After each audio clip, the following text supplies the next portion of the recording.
पंचव्यवस्था भाग 1, भाग 2, भाग 3 अंतर्गत अनेक प्रकारच्या आयएमपी फॅक्ट्स आणि अनेक प्रकारच्या प्रश्नांचं विश्लेषण आपण घडून आणलेलं आहे। आज पुन्हा एकदा आपण पंचव्यवस्था भाग 4 च्या माध्यमातून अनेक प्रकारच्या आयएमपी फॅक्ट्स आणि अनेक प्रकारच्या प्रश्नांचं विश्लेषण घडून आणूया।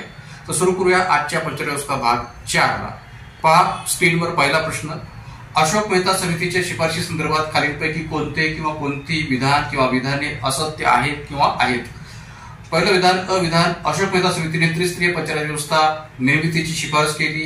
ब विधान, न्याय पंचायतीची वेगळी व्यवस्था ठेवण्यात यावी। क विधान, जिल्हा परिषदेला जिल्हास्तरीय आर्थिक नियोजनासाठी जबाबदार ठरवण्यात यावे। पर्याय उत्तरे, पर्याय 1 फक्त अ, पर्याय 2 फक्त अ आणि ब, पर्याय 3 फक्त ब आणि पर्याय 4 फक्त ब आणि क। आपल्याला या प्रश्नामध्ये असत्य विधान शोधायचे। तर मग आता या तिन्ही विधानामध्ये असत्य विधान कोणतं आहे? तर पर्याय अ मधलं विधान जे काय ते असत्य आहे। का तर अशोक मेहता समितीने त्रिस्तरीय पंचायत व्यवस्थेची शिफारस केलेली नव्हती, तर एक प्रकारे द्विस्तरीय पंचायत व्यवस्थेची शिफारस केली होती। आपल्याला माहिती असेल बळवंतराव मेहता समिती की जी 1957 स्थापन झाली होती, या समितीने या त्रिस्तरीय पंचायत व्यवस्थेची शिफारस केली होती। मात्र 1977 मध्ये स्थापन झालेल्या अशोक मेहता समितीने द्विस्तरीय पंचायत व्यवस्थेची शिफारस केलेली होती। त्यामुळे अविधान जे काय आहे ते असत्य आहे। राहिला प्रश्न, न्याय पंचायतीची वेगळी व्यवस्था ठेवण्यात यावी, तर बरोबर आहे। ब विधान सत्य आहे। का तर ग्रामपंचायतीपासून न्यायपंचायती वेगळी असाव्यात किंवा त्यांची वेगळी व्यवस्था ठेवण्यात यावी अशी शिफारस अशोक मेहता समितीने केली होती। त्यामुळे ब विधान सत्य आहे। क विधान, जिल्हा परिषदेला जिल्हास्तरीय आर्थिक नियोजनासाठी जबाबदार ठरवण्यात यावे, तर क ही विधान योग्य आहे किंवा सत्य आहे। अशोक मेहता समितीने जिल्हा परिषदेला जो काही दर्जा आहे तो दिला होता, तो सर्वात वरचा दर्जा दिला होता आणि त्यामुळे या ठिकाणी जिल्हा परिषदेला जिल्हास्तरीय आर्थिक नियोजनासाठी जबाबदार ठरवण्यात यावे हे म्हणणं या ठिकाणी सत्य आहे।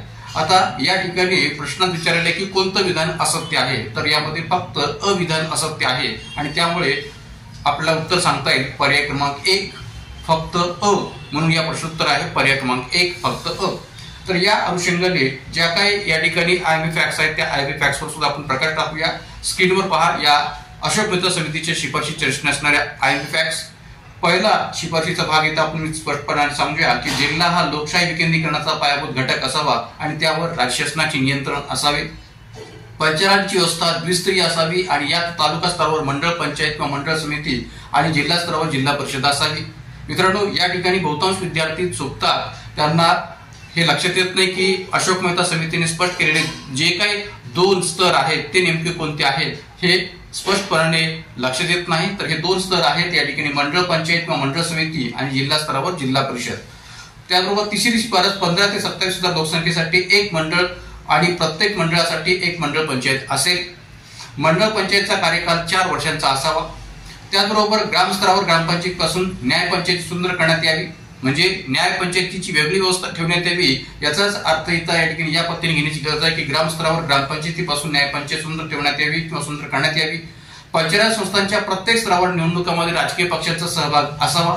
तर असाही प्रश्न बऱ्याच वेळा आयोगाकडून विचारला गेला आहे की कोणत्या समितीने पंचायत संस्थांमध्ये राजकीय पक्षांचा सहभाग असावा अशी शिफारस केली होती, तर ती आहे अशोक मेहता समिती की ज्या समितीने या प्रकारची शिफारस केलेली आहे। राज्य शासनाचा वाढता हस्तक्षेप करण्यासाठी पंचायत संस्थांना वैधानिक दर्जा देण्यात यावा। तर एक मित्रांनो लक्षात घ्या की एल.एम. सिंघवी समितीने पंचायत संस्थांना घटनात्मक स्थान किंवा घटनात्मक दर्जा देण्यात यावा अशी शिफारस केली होती। मात्र अशोक मेहता समितीने पंचायत संस्थांना वैधानिक दर्जा देण्यात यावा अशी शिफारस केलेली आहे। आणि राहिला प्रश्न, जिल्हा परिषदेत जनतेकडून निवडलेले जिल्ह्यातील सर्व पंचायत समित्यांचे सभापती, मोठ्या नगरपालिकांचे अध्यक्ष, महिला, अनुसूचित जाती जमाती आणि स्वीकृत सदस्य या सर्वांचा समावेश असावा अशी ही शिफारस अशोक मेहता समितीने केलेली आहे। तर या सर्व आयएमपी फॅक्ट सह या प्रश्नाचं आपलं उत्तर सांगता येईल पर्याय क्रमांक 1। मित्रांनो, जाऊया दुसऱ्या प्रश्नाकडे। पहा स्क्रीनवर दुसरा प्रश्न, उपविभागीय अधिकाऱ्याची कार्ये डॅश आहेत। अ पर्याय महसुली बाबींची पर्यवेक्षण व तपासणी करणे। ब पर्याय जमिनी हक्कासंबंधीच्या वादांबाबत निर्णय देणे। क पर्याय जिल्हाधिकाऱ्यांना शस्त्र परवाना मिळवण्याबाबत शिफारशी करणे आणि ड पर्याय शाळा प्रशासनाची तपासणी करणे। पर्याय उत्तरे, पर्याय क्रमांक 1 अ, ब आणि क, पर्याय क्रमांक 2 फक्त अ, ब आणि ड, पर्याय क्रमांक 3 फक्त अ, क आणि ड आणि पर्याय क्रमांक 4 फक्त ब, क आणि ड। या ठिकाणी एकंदरीत उपविभागीय अधिकाऱ्याची कार्य या अनुषंगाने विचारला गेलेला हा प्रश्न आहे। जर का आपल्याला उपविभागीय अधिकाऱ्याची कार्य स्पष्टपणे माहिती असतील तर या प्रश्नाचं उत्तर द्यायला आपल्याला अधिक वेळ लागणार नाही। मित्रांनो, लक्षात घ्या की उपविभागीय अधिकारी हा उपविभागीय स्तरावर काम करणारा एक महत्वपूर्ण असा अधिकारी असतो, त्याला प्रांत अधिकारी असंही संबोधलं जातं किंवा उपविभागीय दंडाधिकारी असंही संबोधलं जातं. हा अधिकारी महसूल प्रशासनाच्या स्तरावर सुद्धा आणि कायदा व सुव्यवस्थेच्या स्तरावर सुद्धा आपली जबाबदारी पार पाडत असतो आणि त्यामुळे या ठिकाणी इथं आपला त्या अनुषंगाने असणाऱ्या कार्याचा शोध घ्यायचा आहे. तर अपर्याय महसुली बाबींचे पर्यवेक्षण व तपासणी करणे हा बरोबर आहे. जमिनी हक्कासंबंधीच्या वादाबाबत निर्णय देणे हाही पर्याय या ठिकाणी महसूल प्रशासनाच्या अंतर्गत येत असल्यामुळे या ठिकाणी तोही पर्याय बरोबर आहे. जिल्हाधिकाऱ्यांना शस्त्र परवाना मिळवण्याबाबत शिफारशी करणे तो कायदा व सुव्यवस्थेच्या पातळीवर उपविभागीय दंडाधिकारी म्हणून जबाबदारी पार पडत असल्यामुळे ही पर्याय या ठिकाणी बरोबर आहे. राहिला प्रश्न ड पर्यायाचा की शाळा प्रशासनाची तपासणी करणे, तर हे कार्य या ठिकाणी त्याच्या अधिकार व कार्याचा भाग नाहीये आणि म्हणून या ठिकाणी अ ब क हेच त्याची कार्य म्हणून आपल्याला स्पष्ट करता येतात. म्हणून या ठिकाणी या प्रश्नाचं उत्तर आपल्याला स्पष्ट करता येईल ते म्हणजे पर्याय क्रमांक 1 फक्त अ ब आणि क. मग या अनुषंगाने या उपविभागीय अधिकाऱ्याच्या कार्याच्या अनुषंगाने असणारी अनेक आयएमपी फॅक्ट्स आपण स्क्रीनवर पाहूयात. पहा स्क्रीनवर या ठिकाणी उपविभागीय अधिकाऱ्याच्या अधिकार व कार्याच्या असणाऱ्या अनेक आयएमपी फॅक्ट्स. घटक राज्यातील महसूल प्रशासनाच्या सोयीसाठी त्याचे विभाग, जिल्हा, उपविभाग, तालुका इत्यादी स्तर निर्माण केलेले आहेत. जिल्हा महसूल प्रशासनाच्या सोयीसाठी त्याचे उपविभाग पाडले जातात. या उपविभागांच्या स्तरावरील प्रमुख अधिकाऱ्यांना उपविभागीय अधिकारी असे म्हटले जाते. म्हणजे बहुतांश विद्यार्थ्यांना उपविभागीय अधिकारी असं म्हटल्यानंतर लवकर समजत नाही, त्याकरता मी पहिल्यांदाच या ठिकाणी या दोन संदर्भातून याचा संदर्भ दिलेला आहे किंवा उपविभागीय अधिकारी हा नेमका कोणत्या स्तरावर असतो. तर त्याचबरोबर या ठिकाणी उपविभागीय क्षेत्रातील जमिनीचे मापन व नोंदणी यांचे नकाशे तयार करून देण्याचे महत्वाचे कार्य उपविभागीय अधिकारी करतात. म्हणजे एक प्रकारे तो महसूल प्रशासनाशी संबंधित जबाबदारी पार पडत असल्याने उपविभागीय क्षेत्रातील जमिनीचे मापन व नोंदणी यांचे नकाशे तयार करून घेण्याचे कार्य त्याला या ठिकाणी पार पाडावं लागतं. त्याचबरोबर उपविभागांतर्गत घेतली जाणारी पिके, त्यांची स्थिती, उपविभागाचे हवामान आणि पर्जन्यमान यांच्या माहितीचा अहवाल विभागीय अधिकाऱ्यांना सादर करण्याचे काम सुद्धा त्यांना पार पाडावे लागते. उपविभागातून जास्तीत जास्त महसूल गोळा करण्यास ते जबाबदार असतात. हेही या ठिकाणी महसूल प्रशासनाच्या दृष्टीने इथं आपल्याला महत्वपूर्ण असं कार्य त्याचं सांगता येऊ शकेल. याचबरोबर या ठिकाणी जमीन महसूल, जमीन मालमत्ता इत्यादी संबंधी प्राथमिक अपिलेट पुनरीक्षण, पुनरावलोकनाचे न्यायिक व अर्धन्यायिक अधिकार त्यांना प्राप्त झालेले आहेत. म्हणजे इथं अपिलेट अधिकारी म्हणून सुद्धा त्यांची भूमिका या जमिनी संबंधीच्या वादाच्या बाबतीत किंवा जमीन मालमत्तेच्या वादाच्या बाबतीत या ठिकाणी सांगता येऊ शकते. त्याचबरोबर या ठिकाणी या अधिकारांतर्गत त्यांना भूसीमावाद, वारस, भू हस्तांतरण, नामांतरण, भूमुआवजा याविषयीच्या वादांची प्रकरणे मिटवण्याचे अधिकारही देण्यात आलेले आहेत. त्याचबरोबर उपविभागात शांतता, कायदा व सुव्यवस्था ठेवणे, उपविभागात घडणाऱ्या फौजदारी प्रकरणांची माहिती देणे, सर्व पोलीस ठाणे व चौक्यांना भेटी देणे ही कामे त्यांना उपविभागीय दंडाधिकारी यांना त्याने पार पाडावी लागतात. एवढंच नव्हे तर उपविभागीय अधिकारी हे पंचायत समितीचे पदसिद्ध सदस्य सुद्धा असतात. ही गोष्ट सुद्धा आपण जाणीवपूर्वक लक्षात ठेवावी की उपविभागीय अधिकारी हे पंचायत समितीचे पदसिद्ध सदस्य असतात आणि या नात्याने त्यांना पंचायत समितीविषयक काही अधिकार सुद्धा दिलेले आहेत. स्वस्त धान्य दुकानांमध्ये साखर, रॉकेल, तांदूळ, धान्य इत्यादी वस्तूंचा पुरवठा व नियंत्रण याची व्यवस्था उपविभागीय अधिकारी करतात. या वस्तूंचा दर्जा राखण्यास ते जबाबदार असतात. त्यामुळे भेसळीच्या दुय्यम दर्जाच्या वस्तूंचे वितरण होणार नाही याची दक्षता त्यांना घ्यावी लागते. म्हणजे एकंदरीत उपविभागीय अधिकारी हे स्वस्त धान्य दुकानांच्या पातळीवर सुद्धा एक महत्वपूर्ण भूमिका पार पडत असतात. हेही इथं आपण लक्ष देण्याची गरज आहे. उपविभागीय अधिकाऱ्याची ही जी काही संबंध कार्य आहे ती एकदम थोडक्यात मी इथं सांगण्याचा प्रयत्न केलेला आहे, पण या सर्व अनुषंगाने उपविभागीय अधिकाऱ्याच्या आयएमपी फॅक्ट्सवर आपण इथं प्रकाश टाकलेला आहे.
जाऊया पुढच्या प्रश्नाकडे. प्रश्न क्रमांक 3 पहा स्क्रीनवर. सरपंच निवडी संदर्भात निर्माण झालेल्या वादावर जिल्हाधिकारी यांनी दिलेल्या निर्णयाविरुद्ध कोणाकडे आणि किती दिवसाच्या आत अपील करता येते? पुन्हा एकदा प्रश्न वाचतोय पहा. सरपंच निवडी संदर्भात निर्माण झालेल्या वादावर जिल्हाधिकारी यांनी दिलेल्या निर्णयाविरुद्ध कोणाकडे आणि किती दिवसांच्या आत अपील करता येते? जिल्हा न्यायालयाकडे 15 दिवसांच्या आत, उच्च न्यायालयाकडे 30 दिवसांच्या आत, विभागीय आयुक्ताकडे 15 दिवसांच्या आत, जिल्हा निवडणूक आयुक्ताकडे 7 दिवसांच्या आत. मित्रांनो, हा प्रश्न पूर्णपणाने स्टेट फॉरवर्ड विचारलेला आहे, फॅक्च्युअल विचारलेला आहे. त्यामुळे आपल्याला एक्झॅक्ट उत्तर माहिती असेल तरच आपण या ठिकाणी या प्रश्नाचं उत्तर देऊ शकता. तर या ठिकाणी विचारलेलं आहे की सरपंच निवडी संदर्भात निर्माण झालेल्या वादावर जिल्हाधिकारी यांनी दिलेल्या निर्णयाविरुद्ध कोणाकडे किंवा किती दिवसांच्या आत अपील करता येते? तर या ठिकाणी याचं उत्तर सांगता येईल.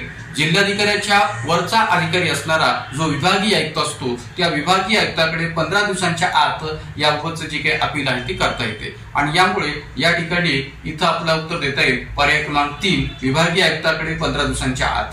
ज्या पद्धतीने सरपंच निवडी संदर्भात निर्माण झालेल्या वादावर जिल्हाधिकाऱ्यांनी दिलेल्या निर्णयाविरुद्ध विभागीय आयुक्ताकडे 15 दिवसांच्या आत अपील करता येतं, त्याच पद्धतीने जर का सरपंच, उपसरपंच किंवा ग्रामपंचायत सदस्यांच्या जर का या ठिकाणी राजीनाम्याच्या प्रश्नातून असणारा काही विवाद असेल तर त्या राजीनामा विवादाच्या बाबतीत नेमकी काय प्रक्रिया असते तेही आपल्याला माहिती असणं गरजेचं आहे. त्या अनुषंगाने असणाऱ्या काही आयएमपी फॅक्ट्सवर आपण पुढे प्रकाश टाकूया.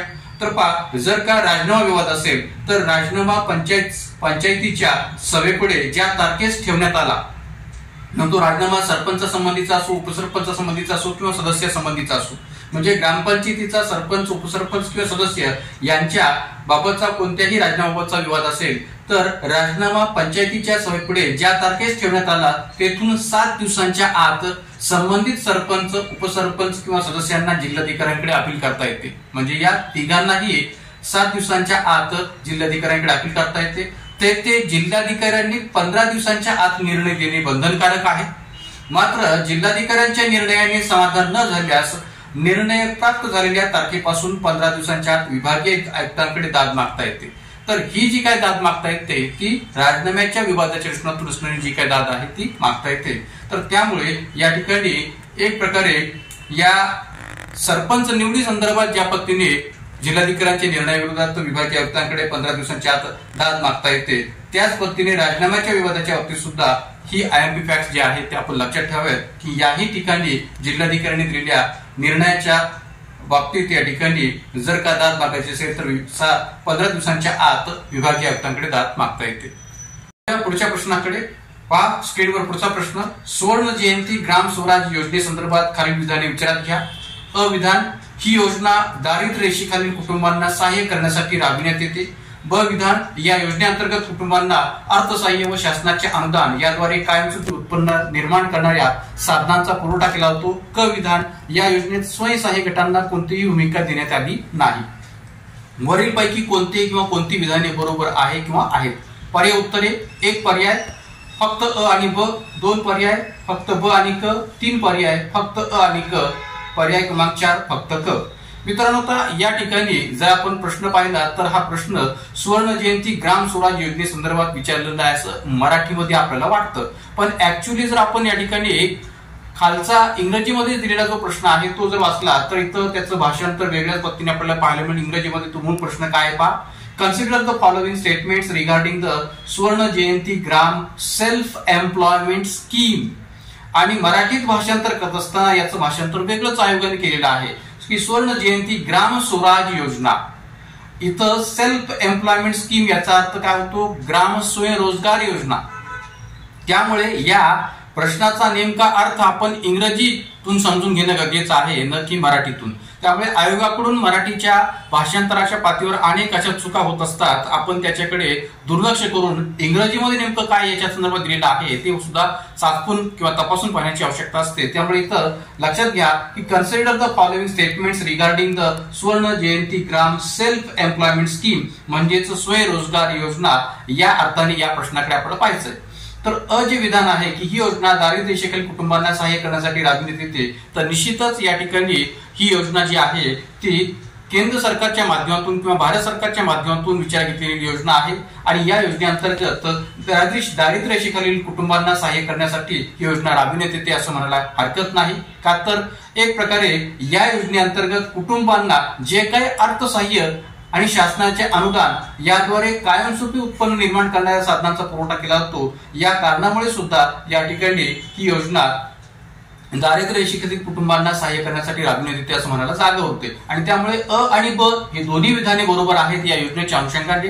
राहिला प्रश्न क विधानाचा की या योजनेत स्वयंसहाय्य गटांना कोणतीही भूमिका देण्यात आली नाही, तर मित्रांनो या ठिकाणी क विधान पूर्णपणे चुकीचं आहे। का तर या योजनेअंतर्गत सेल्फ हेल्प ग्रुप्सना सुद्धा किंवा स्वयंसहाय्य गटांना सुद्धा भूमिका देण्यात आलेली आहे, पण या ठिकाणी इथं भूमिका देण्यात आलेली नाहीये असा उल्लेख केलेला असल्यामुळे हे विधान चुकीचं आहे। तर या विधानाच्या दृष्टीने विचार जर केला तर क विधान चुकीचं आहे। मात्र प्रश्नात आपल्याला काय विचारलंय की कोणती विधाने बरोबर आहेत, तर फक्त अ आणि ब विधाने बरोबर असल्यामुळे पर्याय उत्तरातून आपलं उत्तर स्पष्ट करता येईल। पर्याय क्रमांक 1 फक्त अ आणि ब। तर या योजनेच्या अनुषंगाने जे काही आयएमपी फॅक्ट्स आहेत ते स्क्रीनवर पहा। स्वर्ण जयंती ग्राम स्वरोजगार योजना ही एक ग्रामीण विकास योजना आहे। हे आपण चांगल्या पद्धतीने लक्षात ठेवावं की हे ग्रामीण विकास योजना आहे। ही योजना भारत सरकारने ग्रामीण भागात राहणाऱ्या लोकांचे जीवनमान उंचावण्याचा मार्ग म्हणून निर्माण केलेली होती, आणलेली होती, हेही आपण लक्षात ठेवण्याची गरज आहे। ही योजना प्रथम 1999-2000 मध्ये एप्रिल महिन्यात सुरू केली होती। 1999-2000 मध्ये एप्रिल महिन्यात ही योजना सुरू केली होती, हेही आपण इथं चांगल्या पद्धतीने लक्षात ठेवण्याची गरज आहे। दुसरी गोष्ट, ही योजना 75-25च्या प्रमाणात केंद्र आणि राज्य सरकारांद्वारे चालवली जाणारी किंवा राबवली जाणारी योजना आहे। म्हणजे 75% वाटा केंद्र सरकारचा, 25% वाटा राज्य सरकारचा असं या योजनेचं स्वरूप आहे राबवणीच्या पातळीवर।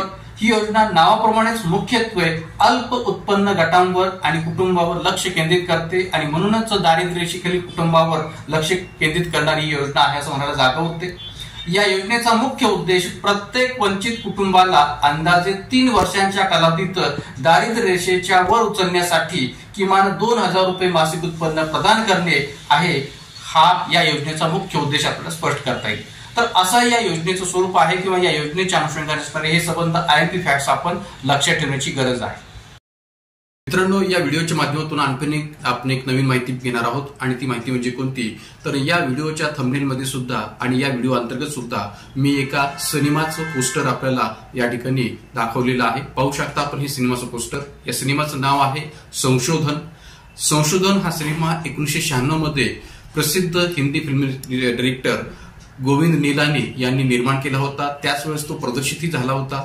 मित्रांनो, या सिनेमाचं नाव संशोधन असं का ठेवण्यात आलं होतं, तर त्याचं कारण असं होतं की 73 आणि 74 घटनास्थी 1993 मध्ये आपल्याकडे घडून आली आणि एक प्रकारे या 73 आणि 74 घटनास्थीला हिंदीमध्ये संविधान संशोधन असं म्हटलं जातं आणि त्यामुळे या सिनेमाला संशोधन असं नाव दिलं गेलं होतं। या सिनेमामध्ये मनोज वाजपेयी या प्रसिद्ध अभिनेत्यांनी काम केलेलं आहे। या व्यतिरिक्त या सिनेमामध्ये एक खास गोष्ट कोणती आहे, तर या सिनेमाच्या माध्यमातून गोविंद निलानी यांनी 73 आणि 74 घटनास्थळीच्या माध्यमातून पंचायत व्यवस्थेमध्ये जे काही महिलांना आरक्षण देऊ केलं गेलेलं आहे त्या आरक्षणाचा खऱ्या अर्थाने त्यांना फायदा प्राप्त होऊ शकतो का, तो प्राप्त झाला पाहिजे का आणि तो प्राप्त झाला पाहिजे तो कसा प्राप्त झाला पाहिजे, अशा अनेक गोष्टींवर या ठिकाणी प्रकाश टाकण्याचा प्रयत्न केलेला आहे आणि त्या माध्यमातून महिला आरक्षणाच्या द्वारे पंचायत व्यवस्थेमध्ये महिलांचा सामाजिक, आर्थिक, राजकीय विकास कसा होऊ शकतो यावरही विस्ताराने प्रकाश टाकण्यावर प्रयत्न या ठिकाणी गोविंद निलानी या प्रसिद्ध दिग्दर्शकांनी केलेला आहे। तर निश्चितपणे आपण ही माहिती सुद्धा लक्षात ठेवावी एक आयएमपी फॅक्ट्स म्हणून। आणि जर का आपल्याला हा सिनेमा या ठिकाणी पाहायचा असेल तर निश्चितपणे आपण तो एक प्रकारे युट्यूबवर सुद्धा पाहावा किंवा इतर ठिकाणी सुद्धा तो अवेलेबल होऊ शकतो। तर या आपल्या अशा अनेक प्रकारच्या नवीन माहितीसाठी आपल्या युट्यूब चॅनलला अधिकाधिक संख्येने सबस्क्राईब करा, लाईक करा, शेअर करा। धन्यवाद।